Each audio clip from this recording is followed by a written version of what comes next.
அரசியல் நோக்கத்துக்காக வைக்கிறாங்கன்ற ஒரு குற்றச்சாட்டு வச்சாலும் அடிப்படை ஆதாரம் இல்லாம ஒரு விசாரணைக்கோ ஒரு சம்மனுக்கும் அனுப்ப முடியுமா இடியால? அதைத்தானே பண்றாங்க, எல்லா இடத்துலயுமே அதைத்தானே பண்றாங்க.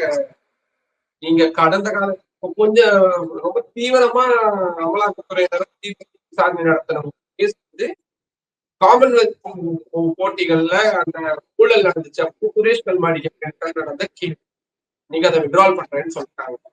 ஒரு சரத் பவாருக்கு எகேன்ஸ்டான கேஸ் இவங்கதான் விழுந்து விழுந்து, அஜித் பவாருக்கு எகேன்ஸ்டான கேஸ் இவங்கதான் விழுந்து விழுந்து கிளியர் பண்ணிருக்காங்க.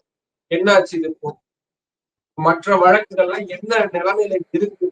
இவங்களுடைய அரசு அதிகாரிகள் எத்தனையோ பேரு பணம் வாங்குறாங்க, ஊழல் பண்றாங்க, லஞ்சம் வாங்குறாங்க, வழக்குல இருந்து விடுவிக்கிறதுக்காக காசு வாங்குறாங்க. நம்ம தமிழ்நாட்டிலேயே நம்ம இந்த மாதிரியான அதிகாரிகள் பார்த்து இந்தியாவுல அது நடந்துக்கிட்ட சிம்பிள்.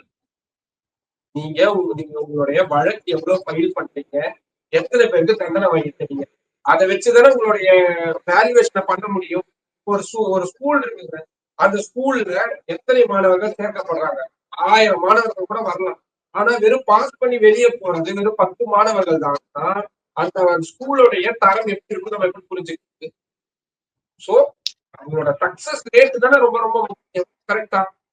அப்போ இடியோட சக்சஸ் ரேட் என்னவா இருக்கு, அதுக்கான பதில் அவங்களே சொல்றாங்க. சரி, இன்னொரு சுப்ரீம் கோர்ட் சொன்ன ஒரு விஷயம், இடி is destroying the federal structure அப்படின்னு சொல்லியிருக்காங்க. சோ இதுக்கான மீனிங் என்ன? இல்ல அதுக்கு இதைத்தான் நான் முதல்ல நான் கூட இவ்வளவு நேரம் நம்ம தனிப்பட்ட கருத்து கூட எடுத்துக்குவேன். சுப்ரீம் கோர்ட் சொல்றாங்களே, நீங்க எதிர்கட்சிகளை பார்த்து எதிர்கட்சிகள் இருக்கக்கூடிய இடங்கள்ல கரெக்டா தேர்தல் நேரங்கள்ல டெல்லியுடைய மதுபான கொள்கை குறைக்கேடு வழக்கு நான் கேஸ நான் ஆரம்பத்துல இருந்து ஃபாலோ பண்ணிக்கிட்டேன். ஏன்னா அப்ப நான் அந்த பட்பர்கஞ்ச் தொகுதி, அதாவது டெல்லியில பட்பர்கஞ்ச் ஏரியா சொல்லுவாங்க, அதுதான் அப்ப துணை முதல்வரா இருந்த மணிஷ் சிசோடியாவுடைய ஏரியா. அந்த ஏரியால தான் நான் இருந்தேன். இப்ப அந்த கேஸ் தொடங்கினப்பல இருந்து ஆம் ஆத்மி அதை எவ்வளவு தூரம் மக்கள்கிட்ட கொண்டு போனாங்க, எங்களை வைக்க பாக்குறாங்க, அந்த பப்ளிக் ஏரியா நிறைய கேட்டுக்கின்றதுனால சொல்றேன்.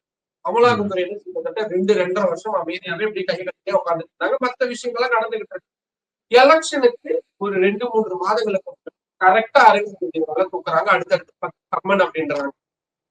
எலெக்ஷனுக்கு முன்னாடி தூக்குறாங்க, ஒரு அளவுக்கு மற்ற இதுலாம் சுப்ரீம் கோர்ட் அவங்களுடைய பவர்ஸை பயன்படுத்தி அதனால நடக்கவே நடக்காது. ஏன்னா சுப்ரீம் கோர்ட்டுக்கே தெரிஞ்சிருக்கு இவங்க பண்ணியிருக்கிறது என்ன மாதிரியான விஷயங்கள் அப்படின்னு. அதனால என்ன பண்றாங்க, தேர்தல் பிரச்சாரத்துக்காக மட்டும் அரவிந்த் கெஜ்ரிவால சிறையில இருந்து ஜாமீன் கொடுத்து வெளியே விடுறாங்க. எங்க நடக்கும் இதெல்லாம்? அப்படின்னா இவங்களுடைய விஷயம் என்னவா இருக்கு?